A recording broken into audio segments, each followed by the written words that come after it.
সে প্রায় 15-16 বছর আগের কথা। আমি একবার কিভাবে প্রাণে বেঁচেছিলাম সে কথা ভাবলে আজও আমার গা শিউরে ওঠে। তখন ঠাকুরপুকুরে একটা বাসা ভাড়া করে একাই থাকতাম। আরো 5 মাইল পর বনগ্রাম ছিল আমার ক্যাম্প অফিস। ওই পথে সন্ধ্যার পর লোকজন খুব একটা চলাফেরা করতো না,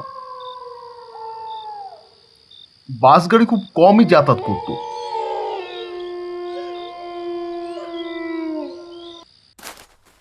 অনেক সময় গাড়ি না পেলে হেঁটেই যেতে হতো অফিসে।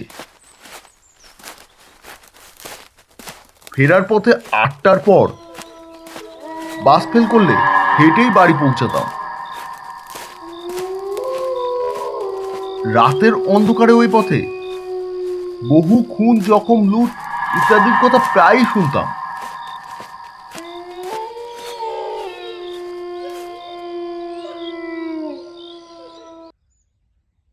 যে বাড়িতে ছিলাম সেখানে এক বৃদ্ধাকে মাসিমা বলে ডাকতাম।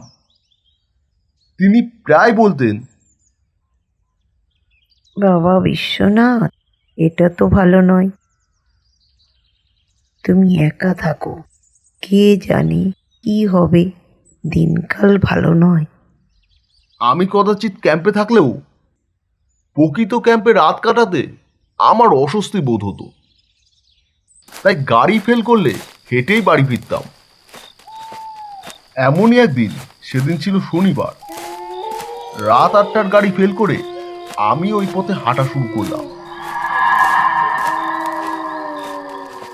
প্রতিদিন সঙ্গে 2-1 জন পায়, কিন্তু ওই দিন একটাও সঙ্গী না পেয়ে একাই ওই পথে হাঁটতে শুরু করলাম। সেদিন আকাশ মেঘাচ্ছন্ন ছিল। ভাবনা হচ্ছিল বৃষ্টিতে যেন না ভিজতে হয়, তাই খুব দ্রুত হাঁটছিলাম। সেদিন একটু ভয় লাগছিল। রাস্তায় বা দূরে কোনো আলোর চিহ্ন দেখতে পাচ্ছিলাম না। অন্ধকারে একরকম অন্ধের মতোই হাঁটছিলাম। প্রায় 15 মিনিট হাঁটার পর একটা ঠান্ডা হাওয়ায় গাটা শিরশির করে উঠল। আর কিছু দূর হাঁটলেই খানপুর নামের জায়গাটা পার হওয়া যায়। এই খানপুর স্থানটি ছিল চোর ডাকাতের স্থান। ওই স্থানে লোকের টাকা পয়সা ইত্যাদি তারা কেড়ে নিত। কয়েকবার ওই স্থানে মৃতদেহ পড়ে থাকতে দেখা গেছে। ওই রাস্তা পার হতে সেদিন মোটেও আমার মন সায় দিচ্ছিল না। ভাবছিলাম একজন এদিক দিয়ে গেলে তার সঙ্গে যাওয়া যাবে, কিন্তু আশ্চর্য, কিছুক্ষণ অপেক্ষা করেও কারো দেখা না পেয়ে যা আছে কপালে বলে পুনরায় হাঁটতে শুরু করলাম।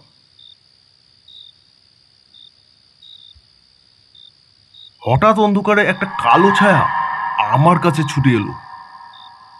আমি কিছু বলার আগেই ওই ছায়া আমার কানে এসে ফিসফিস করে বলল, বিশে, তুই শিগগিরই ক্যাম্পে পালিয়ে যা, এদিকে আর এগোস না। একটা লোককে মেরে তার সর্বস্ব কেড়ে নিয়েছে।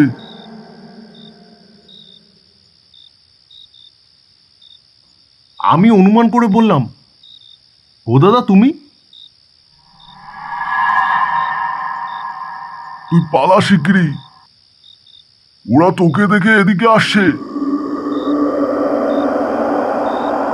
আর ছায়াটাকে দেখতে পেলাম না। সত্যি মনে হলো দূরে কিছু লোক ছুটে আসছে। প্রায় আধ ঘন্টা পথ অতিক্রম করেছিলাম। কিভাবে দৌড়ে অতটা রাস্তা পার হয়ে ক্যাম্পে ফিরে গিয়েছিলাম তা ভগবানই জানে। পরদিন সকালে বাড়ি ফিরে শুনলাম মাসিমা বলল, বুঝলে বিশ্বনাথ, ভদাকে কাল রাতে খালপুলের ধার থেকে মরা অবস্থায় পাওয়া গেছে। কথাটা শুনেই বুকের ভিতর ছ্যাদ করে উঠল।